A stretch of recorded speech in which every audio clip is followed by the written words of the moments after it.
Good evening, my dearest comrades. I hope you're all doing well. Today, we're going to be discussing how it is that the Israeli population feels about their government's genocidal war against the Palestinian people. We'll be exploring the racist underpinnings of some of the most central mythological constructions of the Zionist state used to garner support for their apartheid and genocidal regime. And then we'll also react to an interview that was done with an Israeli professor, Nurit Peled El Hanan, who describes how blatantly racist and mythological the Israeli educational system is. We'll discuss some other news, and as always, we're going to be very active with the chat. Feel free to send me any questions that you have. I'm a philosopher, so in that field would be appreciated, but anything geopolitics related as well would be fine. We'll get started with all that and much more right after this.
All right, man. That international always gets me going. It's a great way to start the day. Make sure if it's not too much of a hassle to like the stream, to share it with your friends.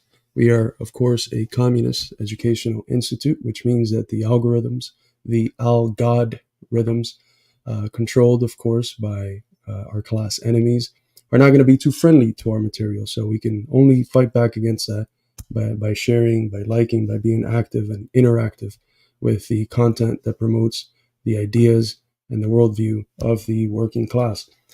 So, without further ado, let us jump right into our first story of the night. How is it that the Israeli people feel about their government's ongoing genocide of the Palestinians? Well, as one of our viewers, Seb, already mentioned, a Time article says the following. 57.5% of Israeli Jews said that they believed the IDF, or the IOF, the Israeli Occupation Forces, was using too little firepower in Gaza. 36.6% said the IDF was using an appropriate amount of firepower, while just 1.8% said they believed the IDF was using too much firepower. So put this in the context of the fact that since the pause ceased and the genocide continued, and since we returned to our regularly scheduled genocide, we've seen an average of 700 Palestinian lives lost on a daily basis. 40 some percent, which are children. And those are very conservative numbers because we know that there's tens of thousands of people under the rubble that can't be confirmed dead until they're found, if they're ever found. So, when you compare that to the Nazi Holocaust, you're getting very close to numbers that look awfully similar. So that is the reality of the people of Gaza. It's bombs away. More than 70 journalists have died. The amount of children that are dying are just unlike anything we've seen ever. You combine the wars that we've seen in the last 20 years, and uh, it's not matched. And in the face of all that, in the face of all that, this is the reply of the Israeli settlers, of the Israeli people. It's tragic, but it shows the success of the ideological apparatuses of the Israeli system, at least within the confines of their own citizens. Because we know that at the global level, Israel has completely lost the information war. No one is buying their bullshit anymore. But their citizens, the slaves in the cave that see nothing but the shadows, um, they have accepted it. In their great majority, they have accepted it, and it's very sad to see. It dehumanizes not just the Palestinian in the eyes of these people, but in being that way, they dehumanize themselves. I come from, as a philosopher, the Socratic tradition that conceives that the harm that we do to others, that the unjustified harm that we do to others, damages us perhaps more, damages our soul, our very being, perhaps more than the physical damage that we can inflict on others. And it's the humanity of those people that is on the line. And when they dehumanize the Palestinians, they are simultaneously dehumanizing themselves. No people, as Dioniso Yupanqui, Peruvian indigenous lawyer, said in the Cadiz courts at the beginning of the 19th century, in a dictum that will then be repeated by Marx, Engels, Lenin, and our wonderful tradition. No people that oppresses another can themselves be free. In their oppression of the Palestinian, in the fact that their whole state is embodied, it gets embodied through apartheid institutions, through racist institutions, through the capacity to wage this genocide that is rooted in an ideology that is supremacist, rooted in colonialism. Uh, it is not possible for them as a people, if you could even describe them as a people, and not just as Brooklyn Jewish folks and Polish Jewish folks that just are going to this occupied land and taking it at will. Um, they can't be free, truly free, insofar as this is the condition that their state is in.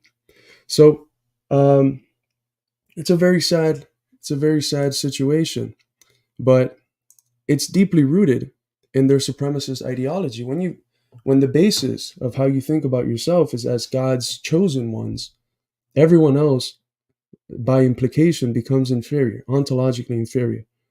And this is not just something that you have to go digging too far to see. Look at the language of Israeli leading officials, the language that they use to describe the Palestinians. Look at the tropes that they use, that they fabricate in order to get people to support Israel's genocidal effort against the Palestinian people. And so, another good example of how it is that the Israeli people feel about the things that their government is currently doing is this: the fact that the number one song in Israel calls for genocide against Palestinians, and specifically for the Israeli occupational forces to kill Bella Hadid, Dua Lipa, and Mia Khalifa. So some of the more prominent artists that have shown solidarity or sympathy with the plight of the Palestinians. This is a deeply, deeply sick society.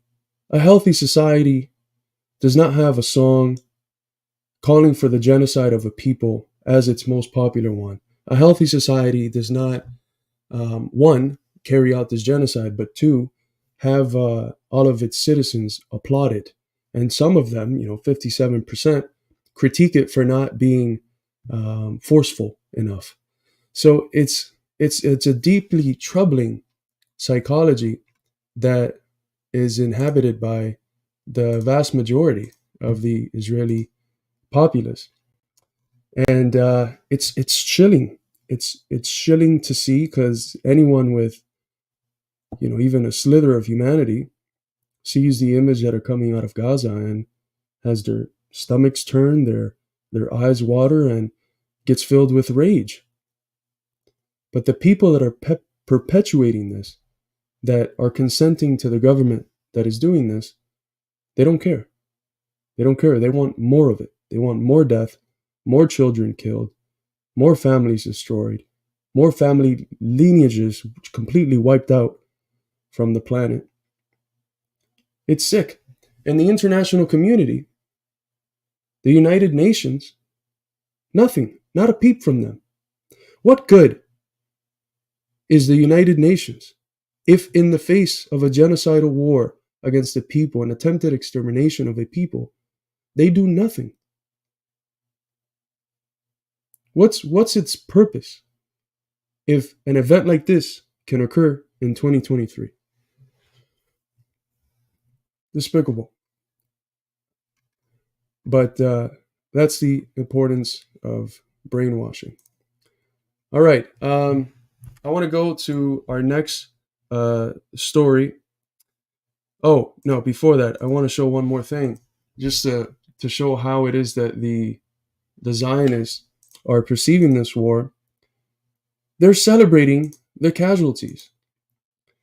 Let's listen into Max Blumenthal, who lets us know that there's a Telegram account with over 110,000 followers, and it's an Israeli Telegram account, and they're constantly sharing the images that are coming out of Gaza. The images that get our stomachs and turn them, that water our eyes, they see them in order to celebrate it. They celebrate those images. It's almost a technological form of lynching. What one of the central components of the lynching of black people in the U.S. South, not that it didn't happen in the North, but it was primarily in the U.S. South, was the spectacle of it. It became a spectacle. It was something that communities would gather around to see. They tried, the families trying to take home a toe or an artifact from this nice, almost picnic-like carnival event. And it showed a very deep poverty of humanity in the people that were able to gather and not have their stomachs turned. This is a electronic, virtual form of the same spectacle that we're familiar with in our history with lynching. These are people who literally have a Telegram channel where they can become overjoyous, where they can celebrate the deaths of innocent civilians, of kids, of women, of young men. It's absolutely sickening. Let's listen to what Max Blumenthal has to say.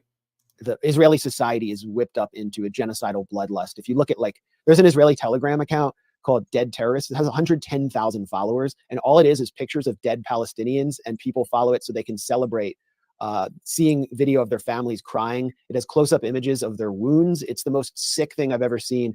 Israeli TikTok videos that are blowing up in Israel right now show Israelis dressed up like in racist Arab blackface costumes, including with their kids, mocking people in Gaza for not having electricity. What they want is revenge. They want to end the Gaza Strip and turn it into a stadium, as one of their former ministers, Ayelet Shaked, said.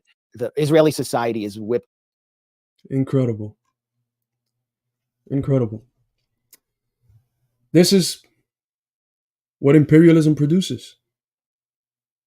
We cannot think of Israel as a state and these people as individuals disconnected from the system that produced them. If we do that, we're condemning ourselves to a one-sided, limited, reified understanding of the situation. Israel is a central piece in the imperialist system that functions as a colonial outpost of U.S. imperialism in one of the most resource-rich and geostrategically important areas of the world, which is the Middle East. Israel is the agent, the personification of the imperialist system. So the capitalist system at the stage in which it is in the Middle East. You can't be, if you have a correct understanding of the situation, you can't be disgusted by Israel's actions and not disgusted by the system that produces it. That's the result of capitalism. That's what capitalism produces. That's what a system grounded in one bottom line, which is accumulate as much capital as possible in as few hands as you can. That's what it leads to. It's the same system that gave us the transatlantic slave trade, that gave us the genocide of the indigenous people, that gave us famines, and that gave us genocides in the Congo, in India, that gave us Nazism. Now Nazism and fascism are treated as these things that came out of nowhere. Where was Hitler and the ideologues of Nazism basing their laws from? They were basing their laws, their segregationist, racist laws, apartheid laws, on the US South, on the society, fascist society, that took root in the US South following the counter-revolution of 1876, where it was just free reign to kill black people. And not just to kill them, but to kill them in the form of a spectacle, which was lynching. And also, white people that were sympathetic to the plight of their black brothers and sisters. So this is what the imperialist system, what capitalism produces. The thing is that we haven't seen it like this in a very long time, as open as it is, and we haven't seen it having the capacity of seeing the disturbing images on our phone. That's part of what's special. It's also special in the sense that it comes about with a level of intensity that is itself a reflection of the fact that the imperialist system is on its last days. It's decrepit. U.S. imperialism is decrepit, and falling empires act like this. That's something that you can confirm by just knowing your history. Okay. Thomas Pollock says that Judenrot clip is insane. Yeah, we covered that a couple days ago. It's one of those. It's the same thing that we saw with parts of Western Ukraine. I mean, now the proxy war against Russia is nowhere to be found in the media. But how hard was it for the people trying to paint a positive image of the Banderites and the forces defending Banderism against the people of Russia, fighting for self-determination, fighting for some form of justice for the ethnically Russian people of the Donbass region that had been bombed and shelled consistently for 8 years, where 15,000 of them perished, living under stress, developing trauma. How many times did Reuters and your regular mainstream media, MSNBC, CNN, Fox, show one of these heroic Ukrainian freedom fighters and failed to see, or maybe did it on purpose, that some of the patches were various forms of Nazi slogans? Whether it's the swastika or the SS symbol or the skull and other traditional Nazi slogans. So the situation here with the Israeli people, unfortunately, is somewhat similar. It's like every video that comes out from these people is disgusting. It's disgusting how racist they are, how little they care about the humanity of other folks. So one of the next story I wanted to move to is in conjunction with how it is that the Israeli people are consenting to this war, and it's racism. Racism has been one of the most important forms of false consciousness developed by the capitalist class. Because even the notion of race is specific to the capitalist mode of life. The way we think about race today, that didn't exist before. That's a product of capitalism and a moment of capitalism where white indentured servants begin to ally with black slaves and other poor people in order to fight multiracial class struggles against slave owners and owners of capital in other forms. The question becomes, how do we divide them? Why? Because only when they're divided can we conquer them. Can we conquer them with ease? The ruling class, not just the capitalist one, it's needed to divide and conquer. That's the only way it sustains power. Weaken the enemy by dividing them. Fight them in piecemeal. Pitch them against each other. Have white workers do race riots and kill black workers. And so it created the notion of race in order to develop what it really wanted, which was racism, as a form of false consciousness that divides the people. And what we see here in Israel, again, as the personification, the agent of imperialism of this global capitalist system in the Middle East, is some of the more horrific forms of racism that I think even in the US we haven't seen in a while, thanks to the civil rights revolution, 1964. The consciousness of the American people has changed quite a bit. That's not to say that some of what we're about to witness doesn't still exist in the U.S. and these people are from the U.S. But just to get at how foundationally racist Zionism is, let's take a look at this. This was posted by Denver PSL. Shout out to them. This is the unmasked face of Zionism. Censorship added by us to prevent removal or blatant hate speech from social media. These two men stood together and smirked at our protests outside of the Global Conference for Israel held at the Colorado Convention Center. Zoom in, and yep, that's a badge from the conference. When we stand against Zionism, we stand against hate, against inhumanity, against genocide, and for freedom, life, and dignity. This is why we've opposed this conference in our city, and we will continue raising the call for for a free Palestine and a ceasefire now. So I don't have to read this. You see what it says on the shirt. Disgusting. Absolutely disgusting.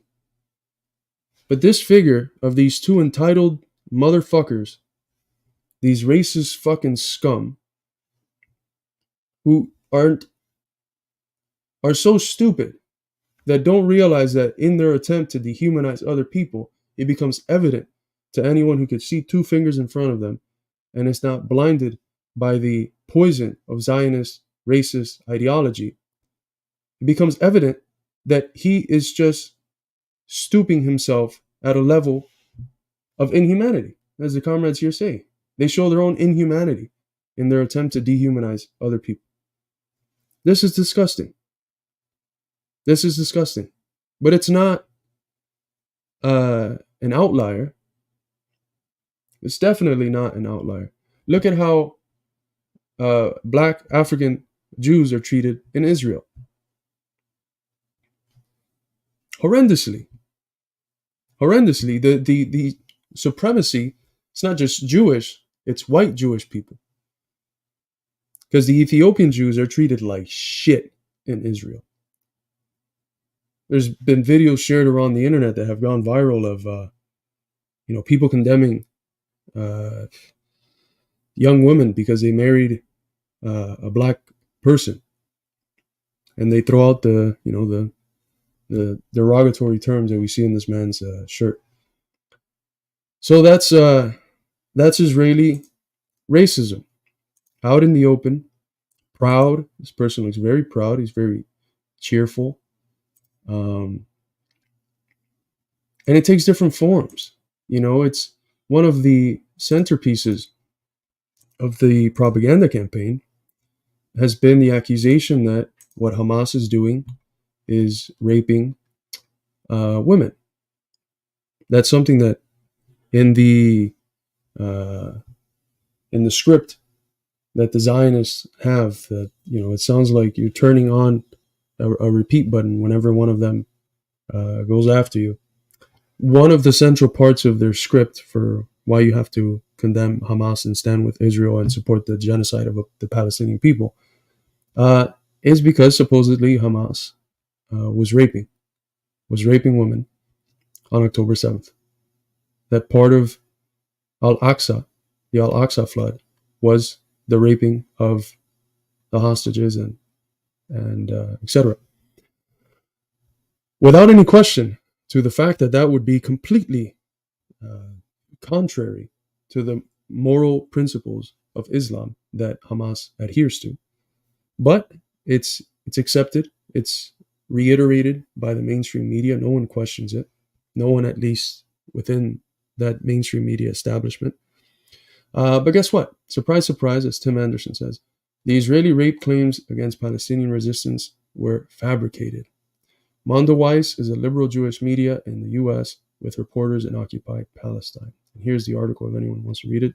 CNN reporting claiming sexual violence on October 7th relied on non-credible witnesses, some with undisclosed ties to the Israeli government. What is that? What are they doing there? They are creating the sort of narrative, fabricating the lies, manufacturing, inventing reality in order to manufacture consent. That's the Parenti-Chomsky dialectic. They invent reality to manufacture consent.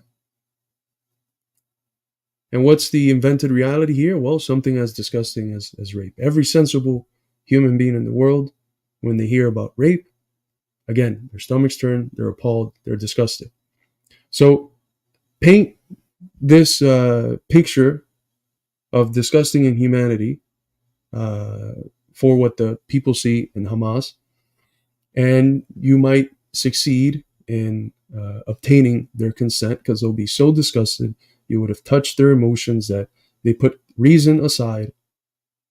They stop asking for evidence. They stop searching for evidence. They don't ask, well, is there any truth to that?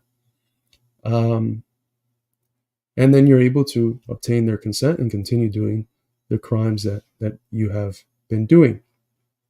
Especially, and it's successful in part, because it's not like this happened now, and now they have to get the machines going on crafting brand new narratives about Arab people. The racist, Islamophobic, anti-Arab remarks have been here basically the whole time.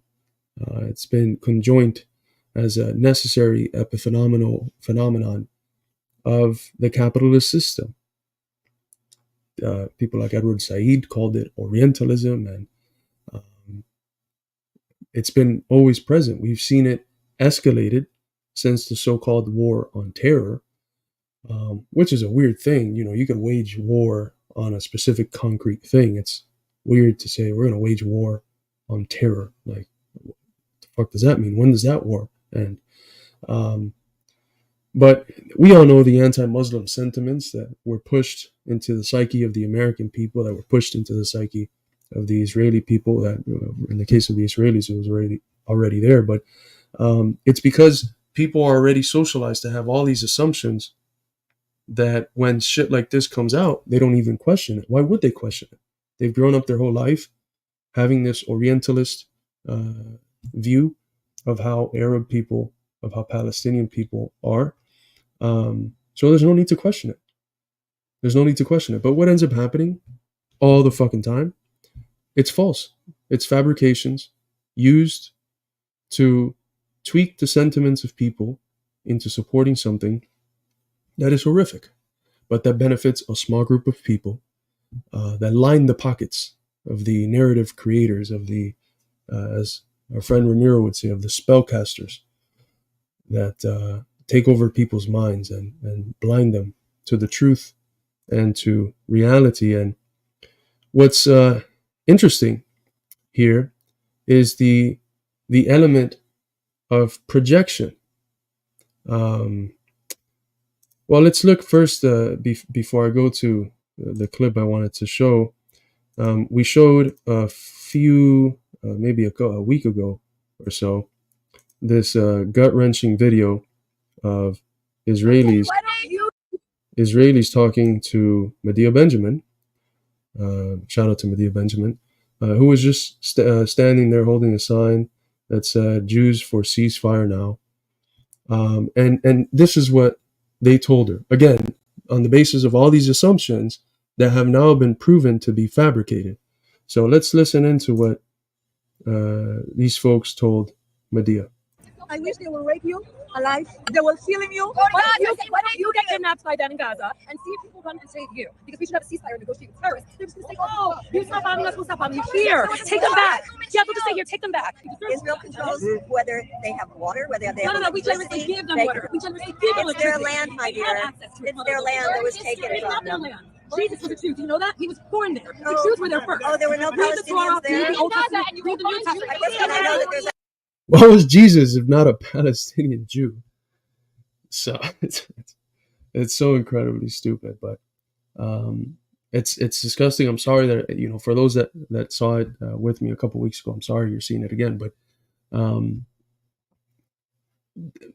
this is disgusting, and it is rooted on the fact that these people unquestionably accept all of these made up racist tropes about Muslim people and Palestinian people. 400 Palestinian villages that were destroyed in 1948. What's called the Who was Nakba. here first? Indigenous people. So should we all be kidnapped and tortured, our babies put in an oven because we took it from the Native Americans? None of those things that she said have been confirmed. It's literally an argument, the basis of which all of the premises are baseless. They're not rooted in facts. But yeah, you're living here. I think we should torture you and your family. Let's cut open your stomach, take out your fetus and throw it in an oven and then smell it while they torture you and cut off your body parts and rape you, make you naked and drag you through the street. I just wish your kids would be there. Yeah, you are fucking so stupid. I wish they will rape you alive. They will film you, and if your mother will be alive, they will send the video for your mother to see how you burn. That's what I wish. And if this is okay for you, so I don't know what you made from. It's terrible. Put yourself, I mean, I'm sure you won't be able to, but imagine how low you have to stoop, how much of your humanity you have to let go of in order for someone holding up a sign whose goal is to convince people to stop bombing babies. And then you go up to that person and you tell them, I wish you were raped, I wish they recorded it, and I wish they sent it to your mother. I can't even get into the headspace of how something that disgusting would come to my mind, let alone let it be the retort that I use against someone arguing for peace. That's the propaganda brainwashing machine. It's blinded these people and it's removed them. It's kidnapped the most basic human instincts, which is to care.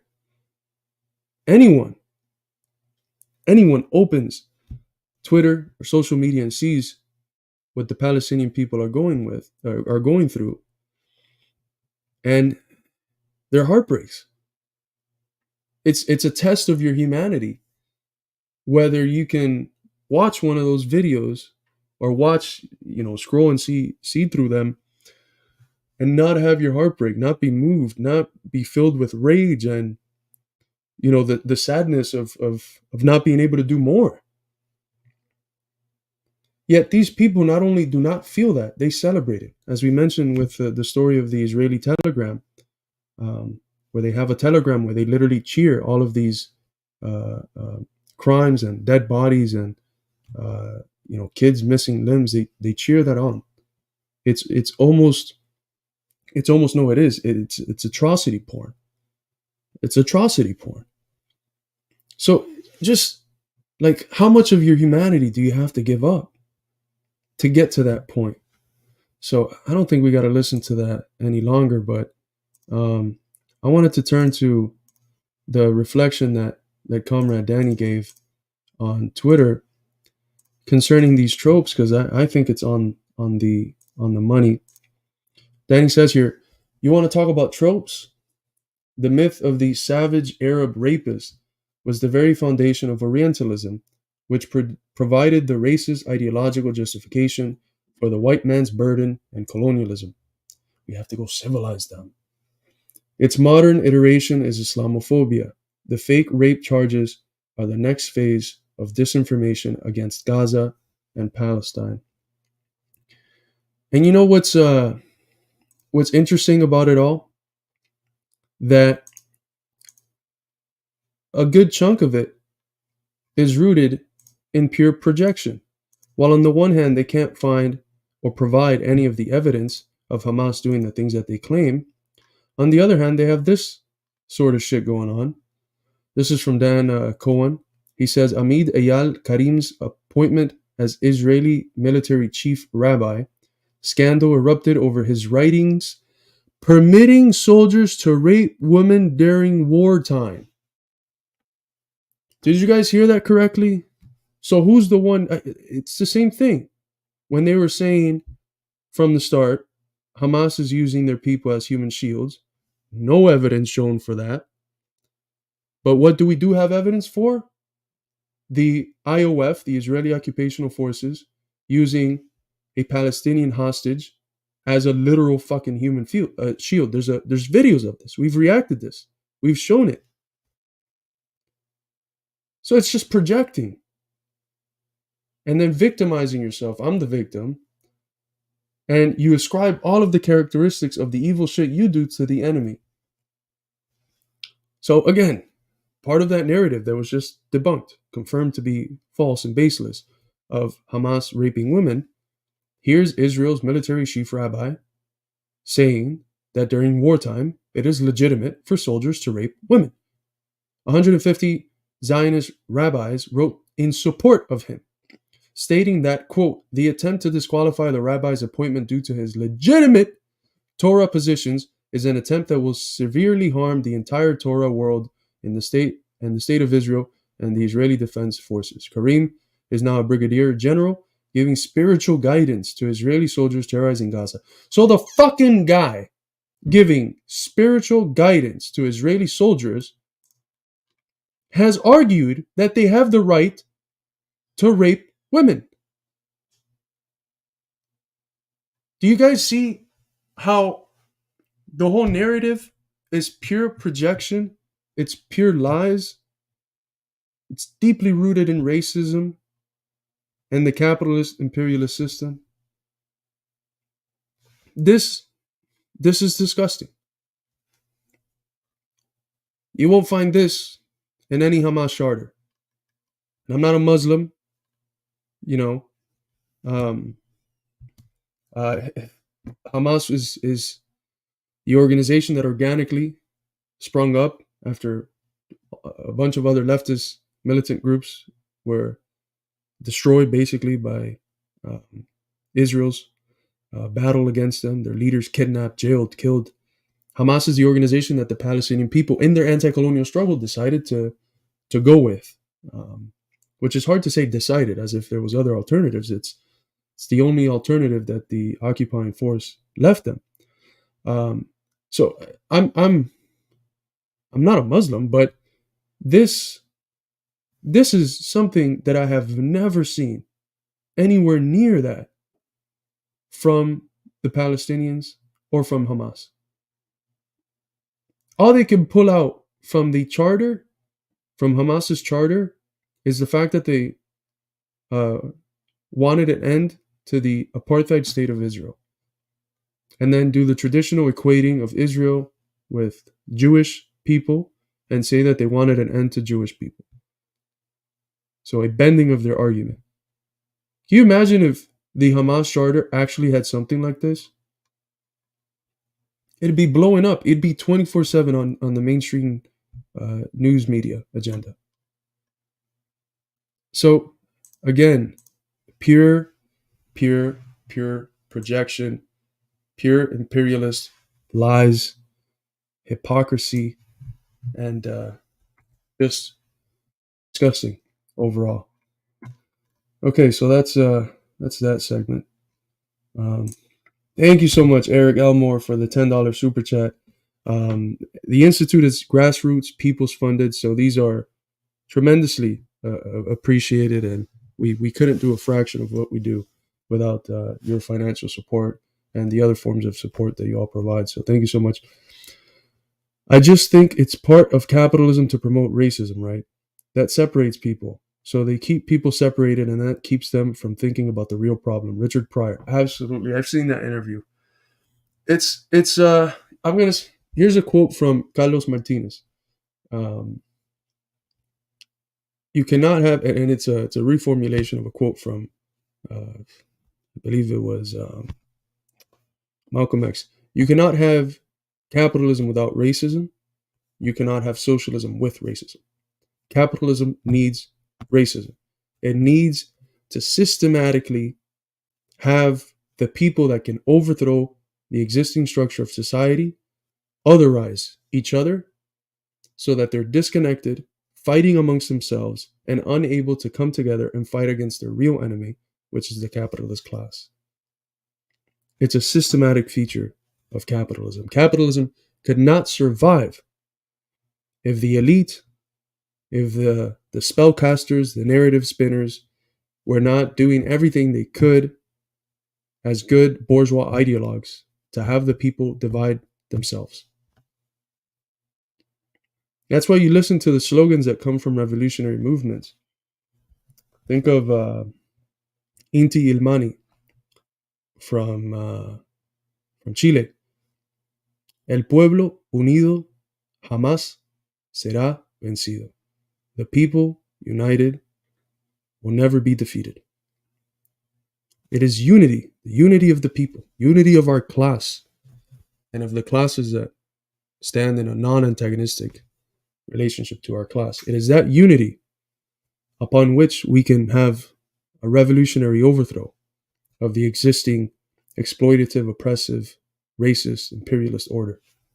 So thank you so much, Eric Elmore, and that's a terrific quote from the brilliant Richard Pryor. Okay. Let's see what's going on here. What's up, Comrade Jamie? Went to a rally recently and someone shouted, "Remember they killed 27 Americans." That sucks, but that means I shouldn't care about thousands of children being bombed. Absolutely. Right. Especially when like they killed 27 Americans thing is so hard to confirm because they've shown that basically all of the people that died were caught in a crossfire. The people that Hamas was able to kill, the vast majority of them were IDF, so soldiers, not like innocent civilians. And a good chunk of the rest of the people, including civilians and children, were killed by the Israeli forces themselves in what has been effectively the extension of the Hannibal Directive. The Hannibal Directive, which says that if a soldier is caught by the enemy, they have the right to do everything they can to like bomb them and make sure that even if the soldier dies, the enemy's killed. They've extended the Hannibal Directive basically to include civilians. So there were civilians that were caught by Hamas, and then they just bombed houses. They shot houses with tanks, killing civilians, innocent, the children, at least innocent children that might have grown up to be good Zionists or might have grown up to be good anti-Zionists, and one of the leading Jewish voices against Zionism. But they killed him, Israel. So it's even that claim, Hamas killed 27 Americans. It's like, is there factual evidence that can confirm that? There's not. Thank you so much. Let's see. We plan on bringing on the comrades from Orinoco to discuss this. Hopefully tomorrow. Tomorrow we want to try to do a different type of show. We would like to start having the capacity to do something akin to what like George Galloway does with the Mother of All Talk Shows, where he has like 3 guests and coordinates. You're going to come at this time. It's going to be 10 to 15 minutes, and not every interview has to be an hour or an hour or 30 minutes. We can just hit on a topic that's very specific, very contextual, and hot in the news, and we can do that by bringing on an expert and discussing it for 10, 15 minutes, maybe 20 minutes at most. So tomorrow we're going to try to do that with various issues. We're going to have Comrade Kyle Pettis on to discuss recent developments in the labor movement. Hopefully we're going to be having the comrade from Orinoco come on and discuss the recent vote.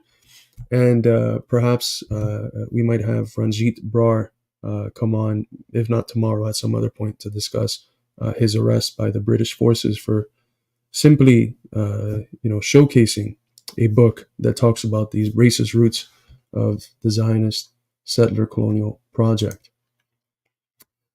Okay.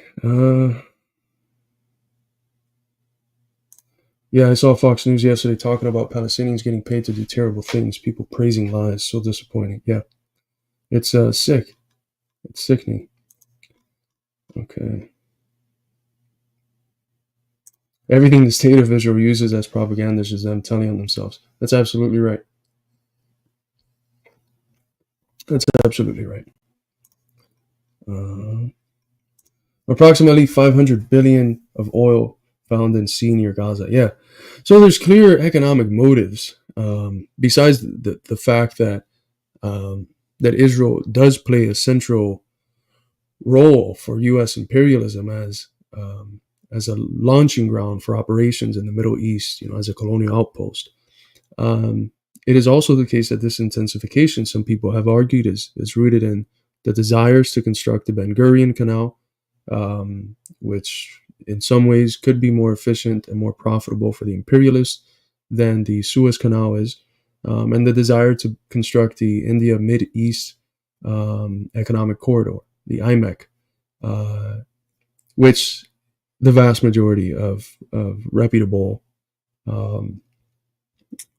geopolitical analysts, people like Pepe Escobar, Vijay Prashad, Radhika Desai, whom we talked to about this a week or two ago, have said that both of those things are very, very unlikely to be realized. But all of these activities are always driven by economic concerns.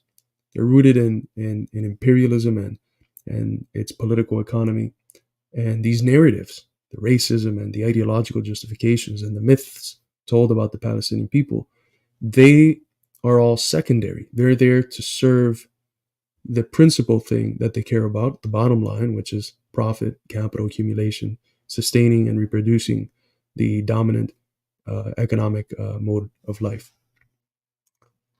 Let's see.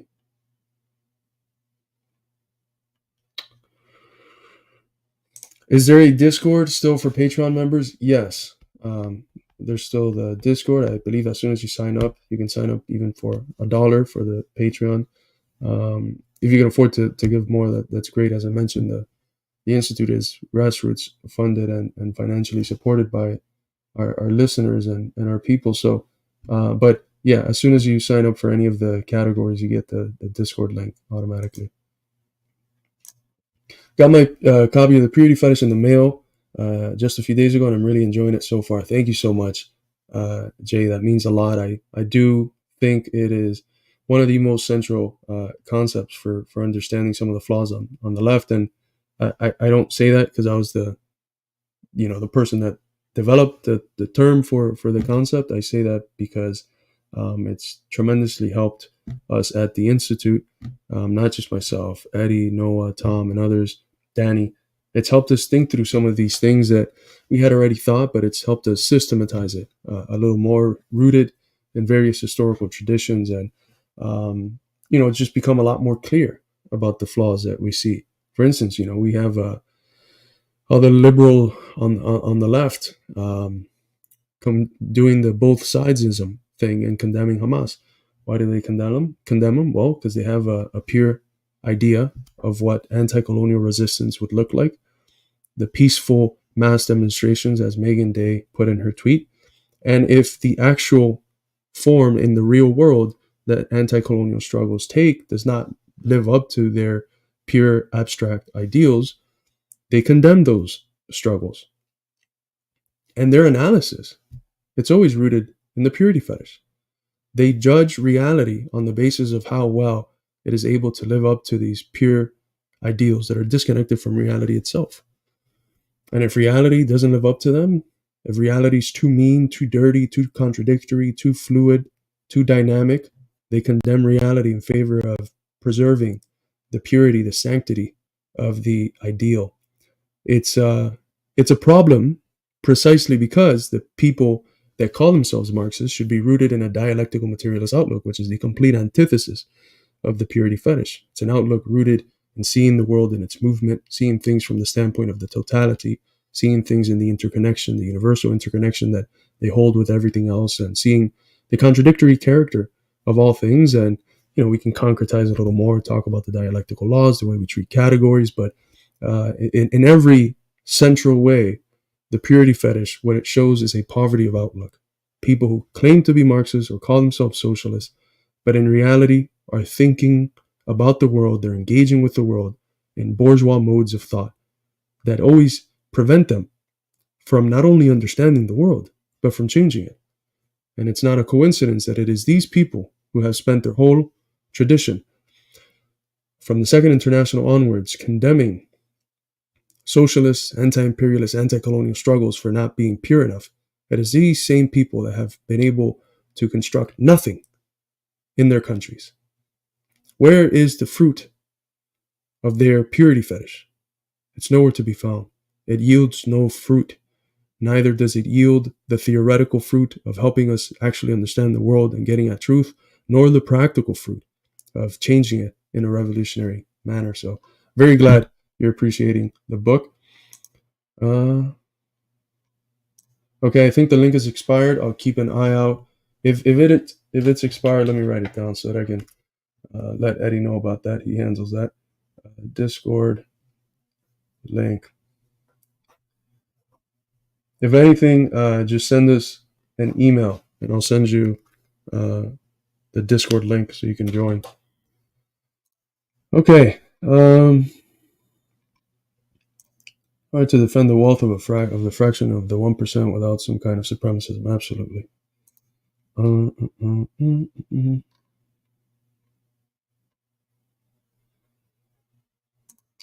banned from Amazon. Otherwise, there a way I can get a copy of the Purity Fetish? Yes, Jamie. Just contact me through. We've connected through Facebook. So just contact me through there, and I'll send you a copy myself personally.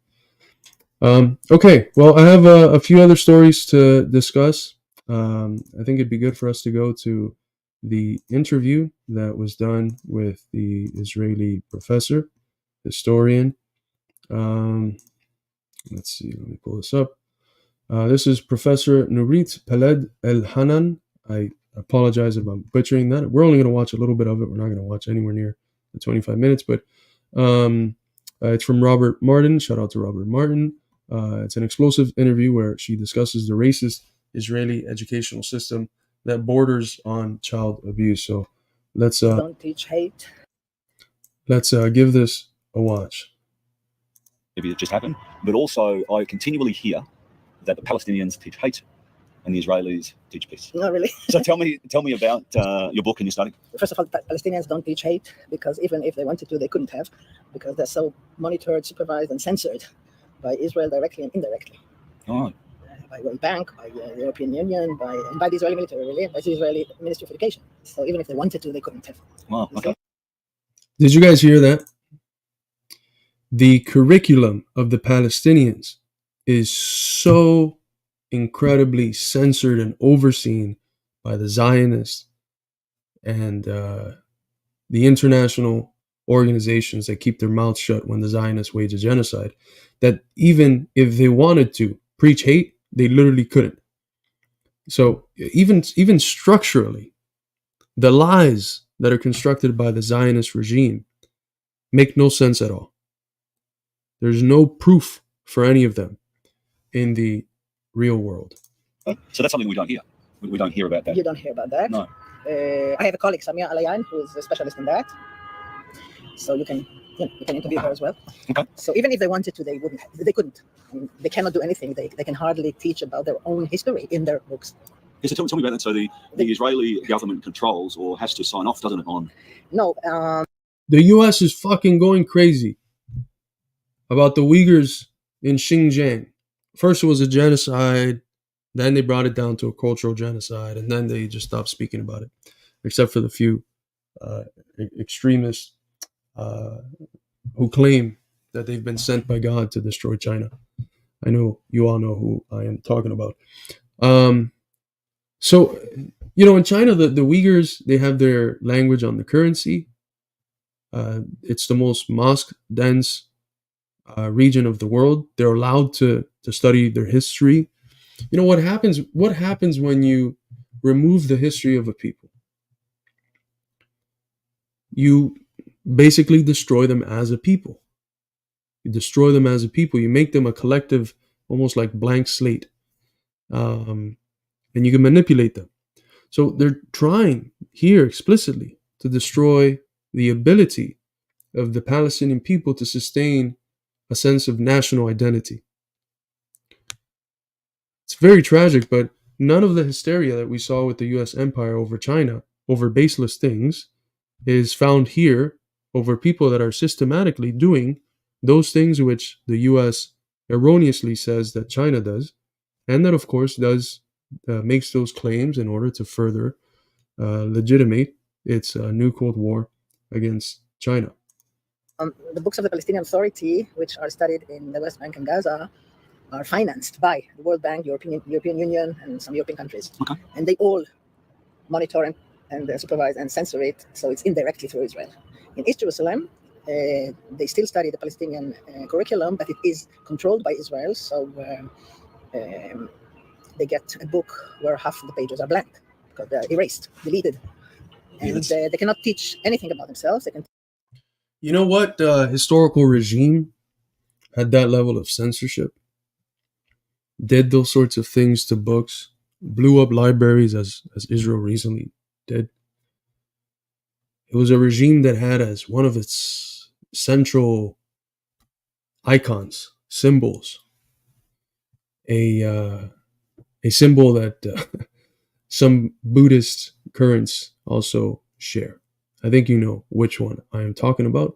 If you get two Z's and you turn them a certain way, you'll find that symbol. But it's disgusting, and it's the phrase that a lot of people have used from the beginning of the 18th Brumaire.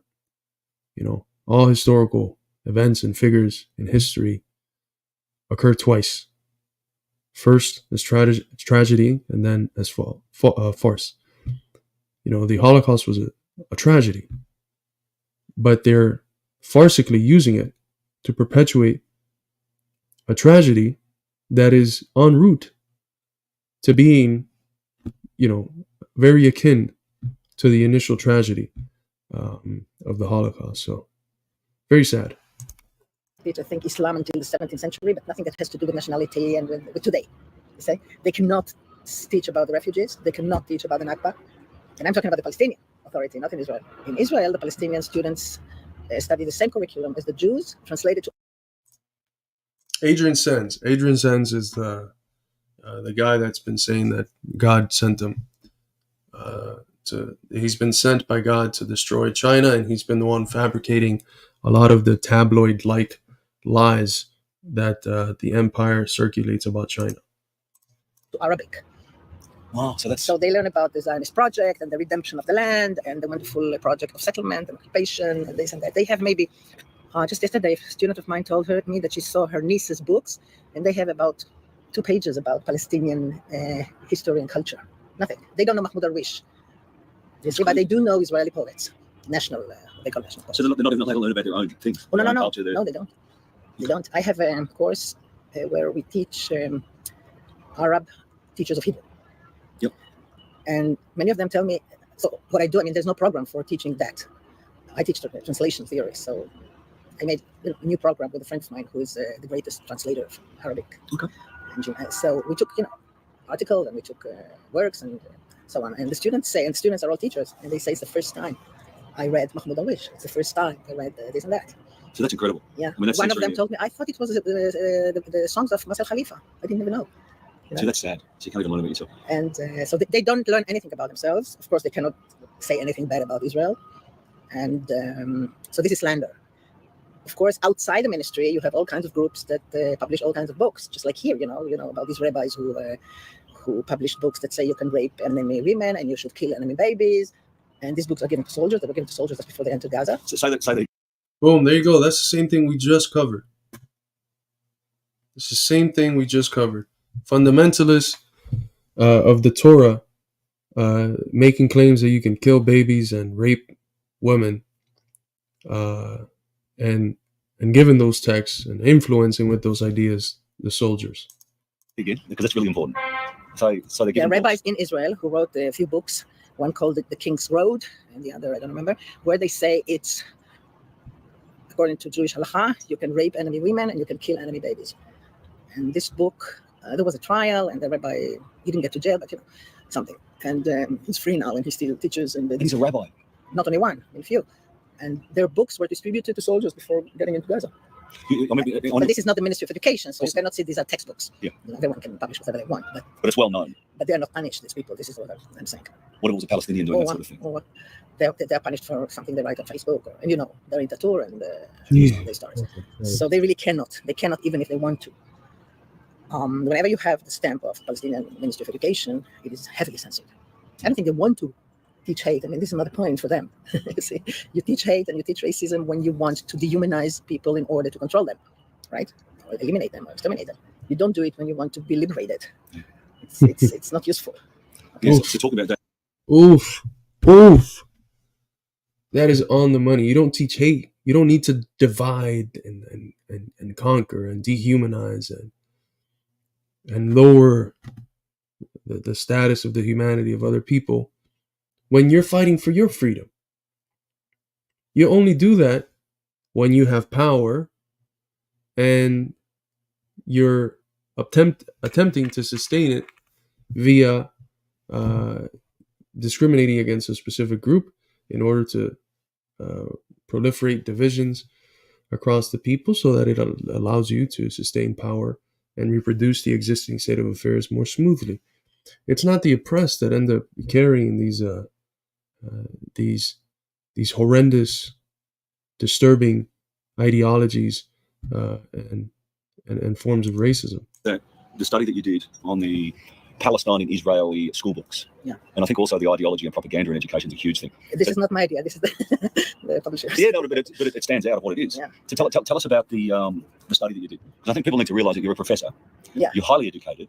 And this isn't something that you just decided to do. It's something that sort of evolved. Is that right? Yes, yeah. Well, yeah. When I started my academic career, I wanted to study all the aspects of educational discourse. Language development in school, writing development, classroom dialogue, multiculturalism, racism, and so on. I went from one to another. And then when I got to the racism, I learned racism in class, because racism in Israel is Israeli discourse is a racist discourse, not only towards Palestinians, but towards Jewish minorities as well.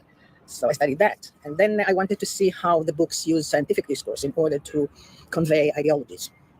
There's a lot of study about that other places. And I started, and then I saw that the way they present Palestinians is the main issue. So I did that, and that's how this book came about. Tell us about the book and the study. What did you find? Well, I find that the books, if there was a racist manual to write books, they follow it by the letter. Okay? Wow. All the categories of racist discourse are there, both visual and verbal, and rhetoric. You see, because other people who study Israeli school books do content analysis, and when you do content analysis, you don't study the rhetoric. So, for example, there was a big discussion about whether Israeli school books mention the Nakba or not, because in an Israeli school book translated to Arabic, it was not allowed to say the word Nakba or the Green Line or whatever. But they do mention the Nakba. But what do they say about the Nakba? They say it was for the best. So they justify it. They legitimate it a posteriori, you see, by the consequences. And so content analysis is not enough. Say if Nakba or not Nakba.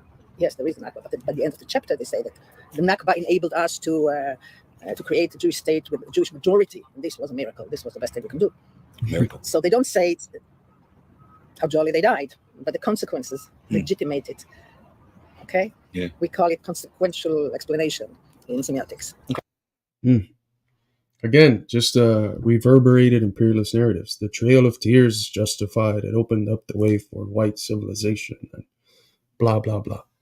I don't want to play the whole thing. I'd love if y'all can go and show some support to the interviewer. This is a great interview, and just or a round of applause. All praise to Nurit Paled El Hanan.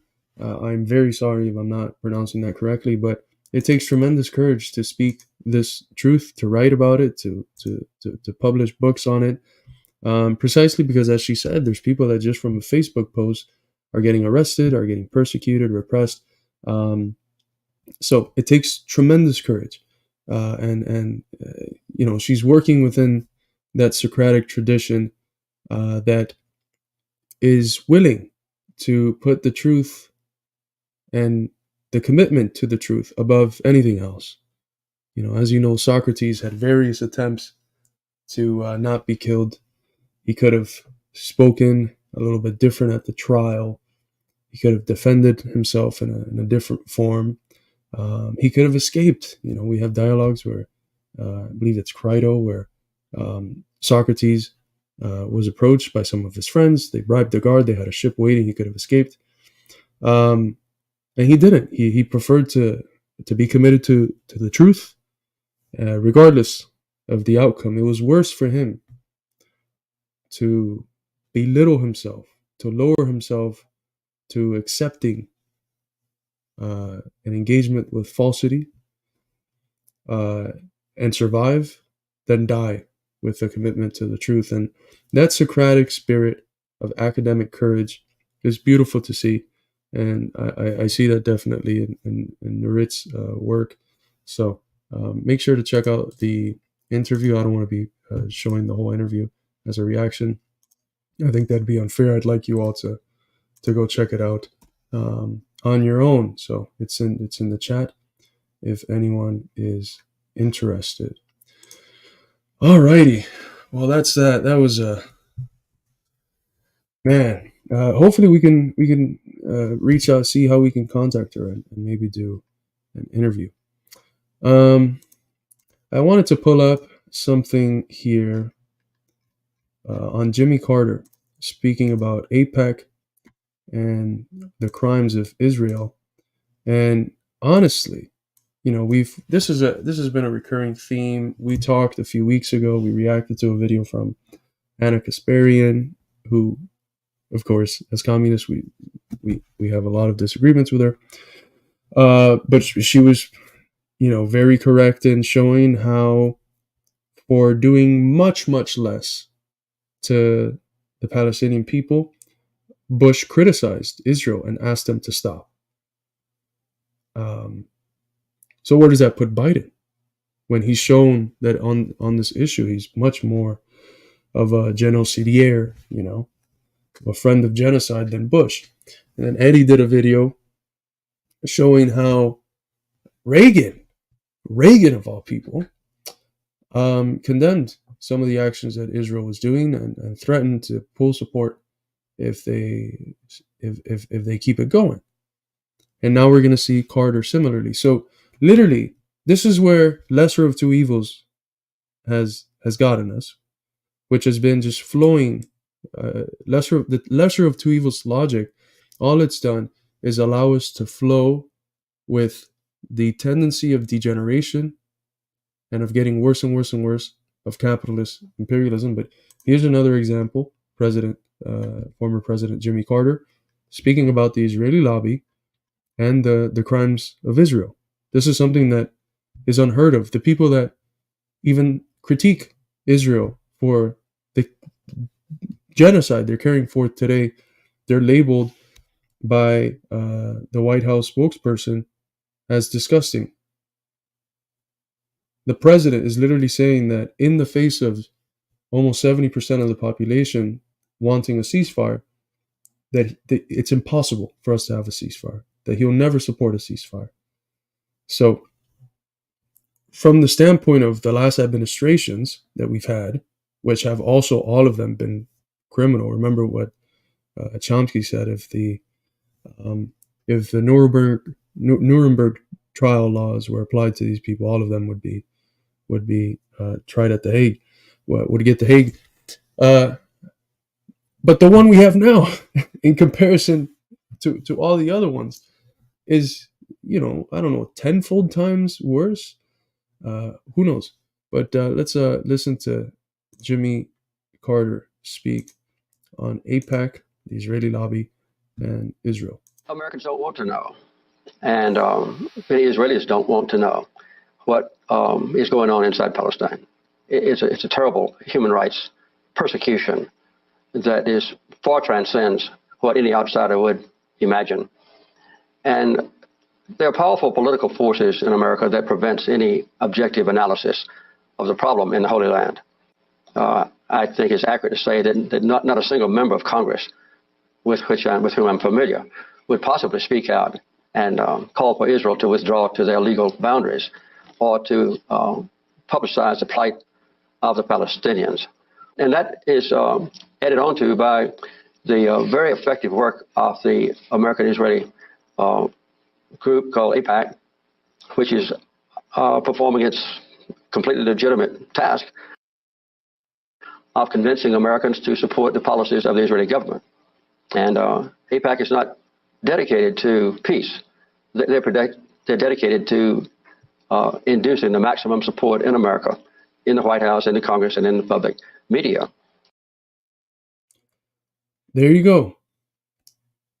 If he said that today, he'd be called, as Jenny accurately points out, a hateful, bigot, anti-Semite. Literally.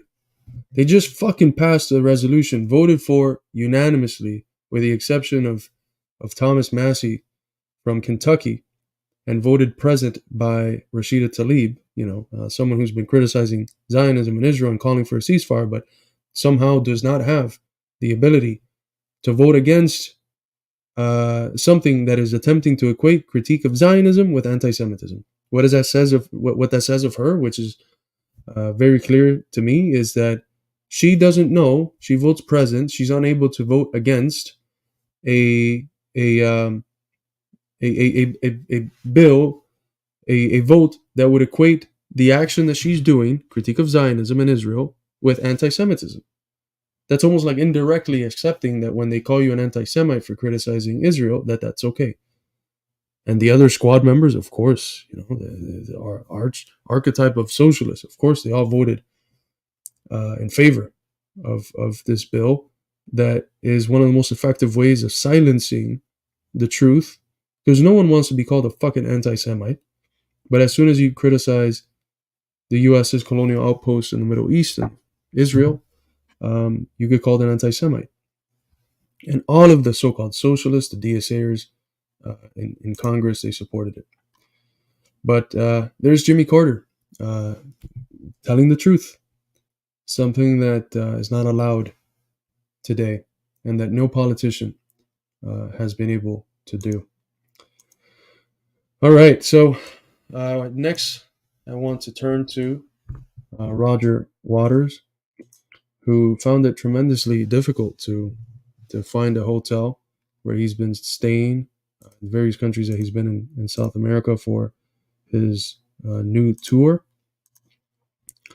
So let's listen into what he has to say here. There are people in this city who will not let me stay in a hotel.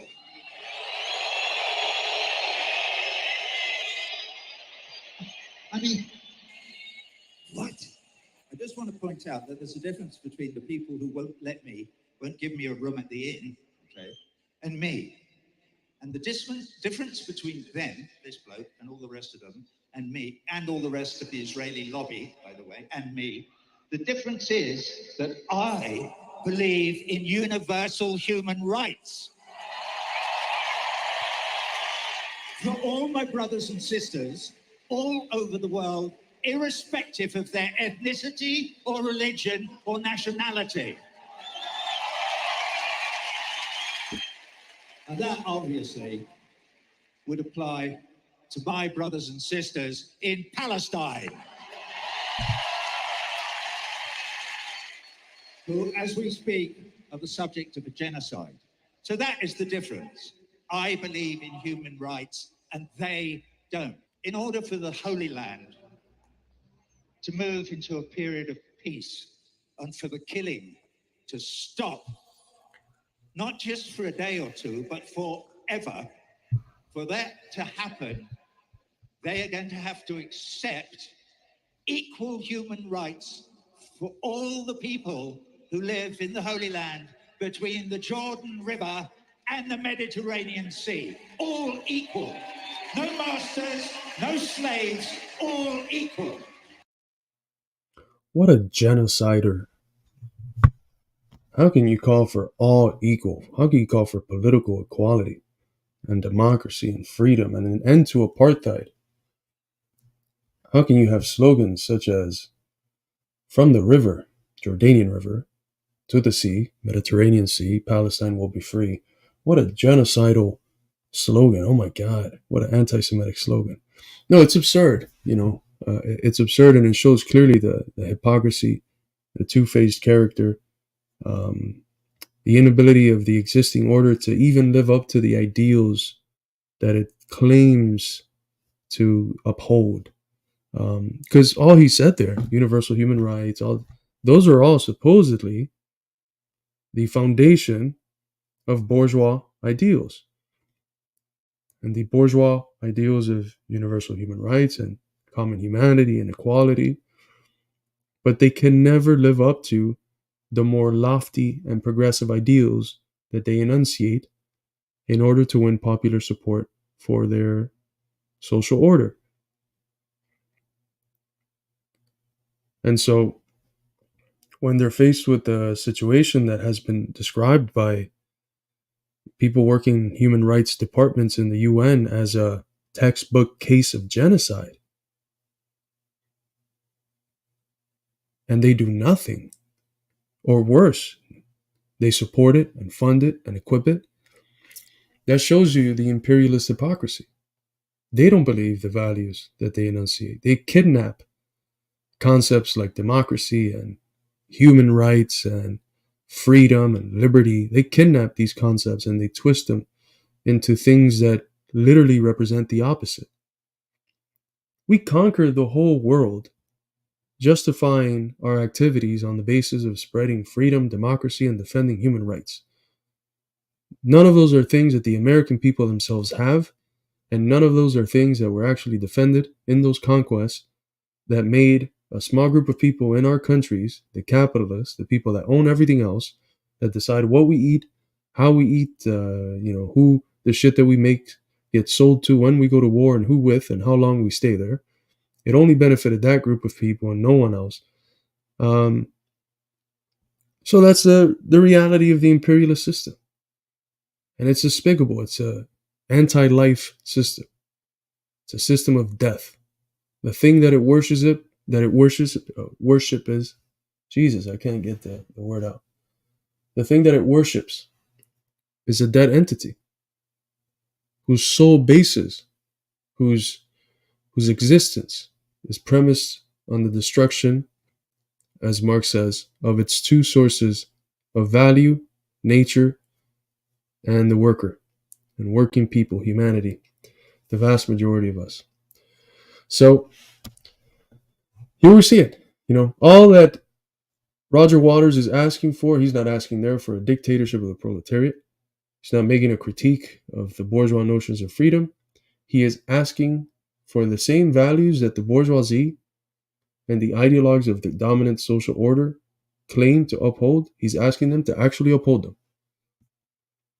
They will never be able to do that. And those are sort of the contradictions that begin to overdetermine other contradictions, such as the more principal contradiction between capital and labor, the contradiction between the relations and the forces of production, etc. So there's that. The next segment that I wanted to get at, we talked last time about how the UAW was doing a call for a ceasefire. And we mentioned that the implications are huge. We've had a trade union movement, even in some of its most militant stages, that has always been unable to connect the struggle of working people at home with our brothers and sisters from our class around the world that has been unable to condemn imperialism, condemn the forms of, in the past, racist violence that were done against various communities within the working class, like the Black community, for a period of time, the Japanese community that were thrown into internment camps in World War II, and other communities.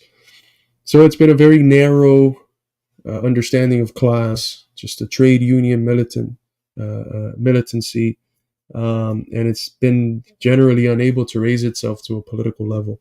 And what we're seeing now with the UAW and the rise of this new militant trade union leadership in the form of Sean Fain, Sean O'Brien and the Teamsters, Chris Smalls and the ALU, and others, is the embryonic break beyond that narrow trade union consciousness and an understanding of the working class itself as a class.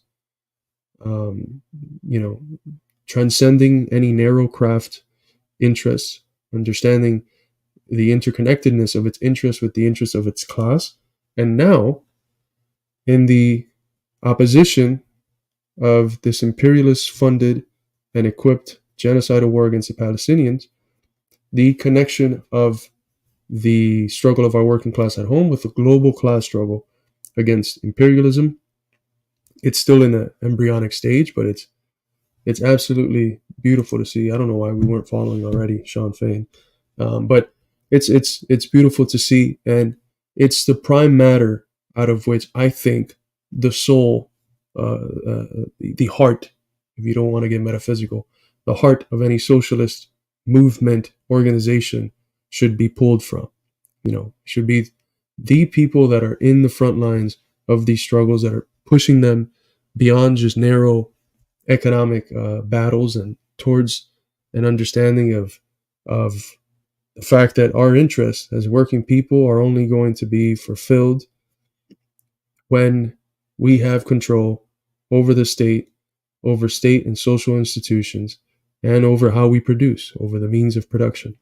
So I see this as a very embryonic, but nonetheless progressive, to some extent, unique to our era, step towards a genuine form of socialist class consciousness. So here's what Sean Fain had to say. I am proud that the UAW International Union is calling for a ceasefire in Israel and Palestine, from opposing fascism in World War II to mobilizing against apartheid South Africa and the Contra War. The UAW has consistently stood for justice across the globe.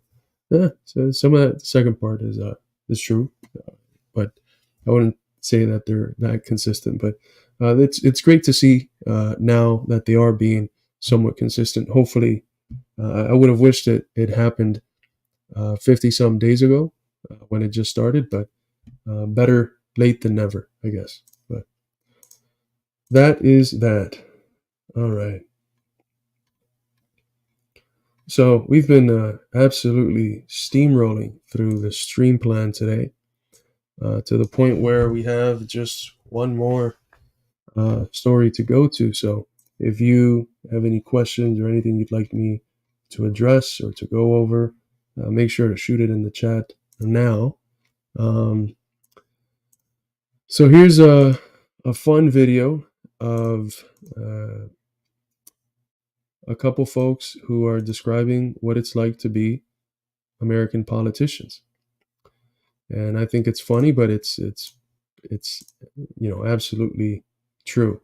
So let's listen in. We're U.S. politicians. We represent the interests of multinational corporations, not you. We're U.S. politicians. We've somehow convinced you that universal health care is a bad thing. We don't view you as people. We're U.S. politicians. We've created a bipartisan system so I can be as horrible as I want, as long as I convince you the other guy's worse, even though we work for the same guys.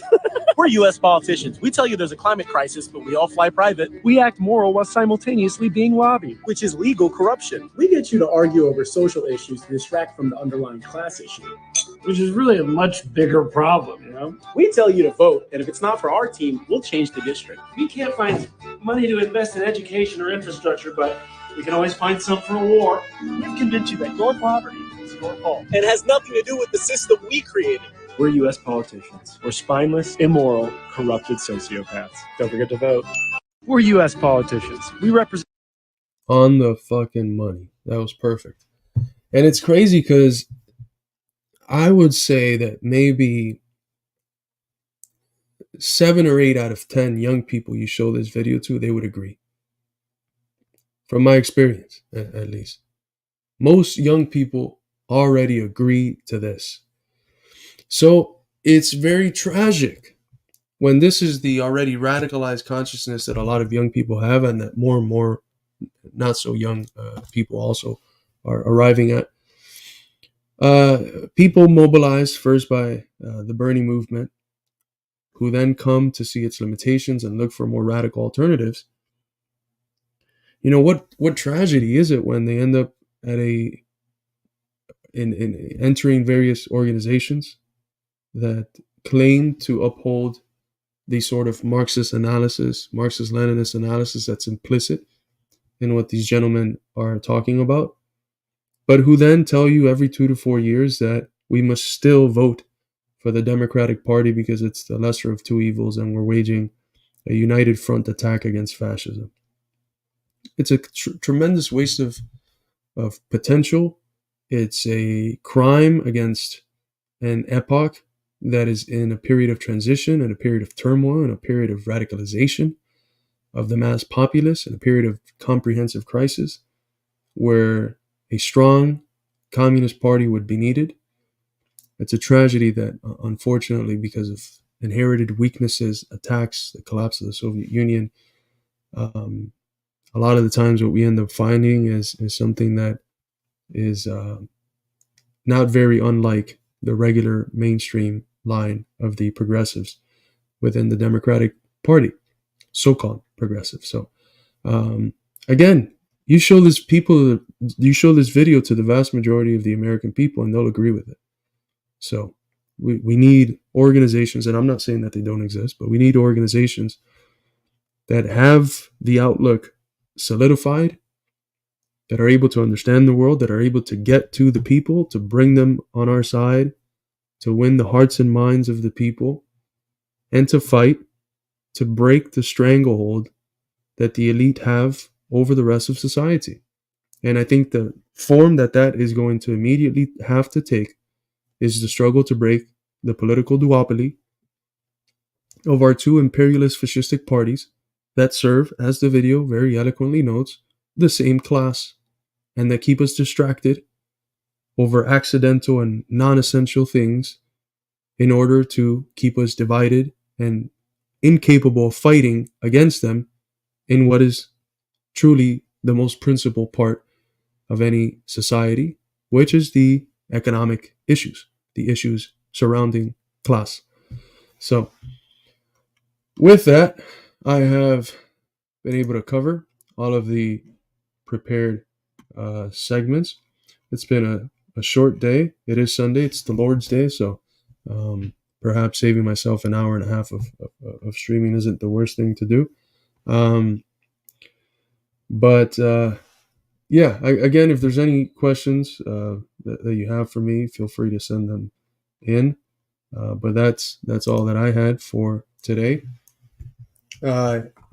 If there's any things that you would like me to react to in general in the next stream, which I think probably will be tomorrow, if not Tuesday, you can always email those to us, or there's a whole group chat on our Discord that you can join by becoming a Patreon, where people submit suggestions for us to react to. So if you want something analyzed, a video, an article, a tweet, or something, make sure to shoot it up there.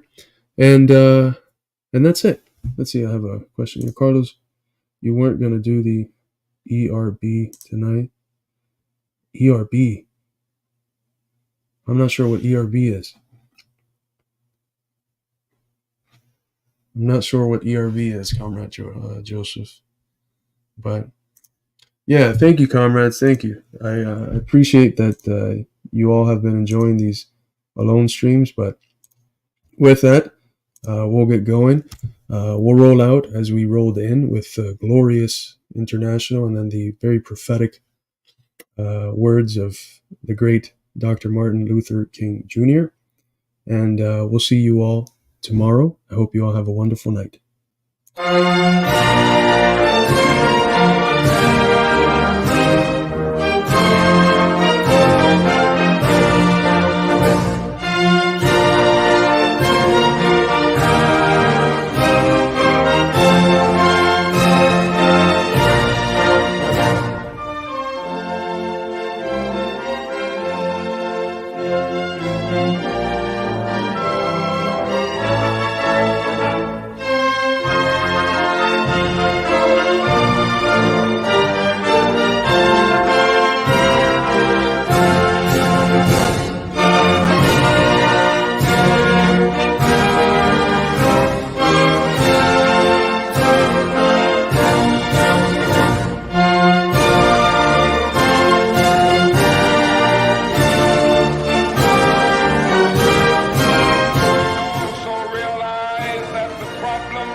And economic injustice cannot be solved without a radical redistribution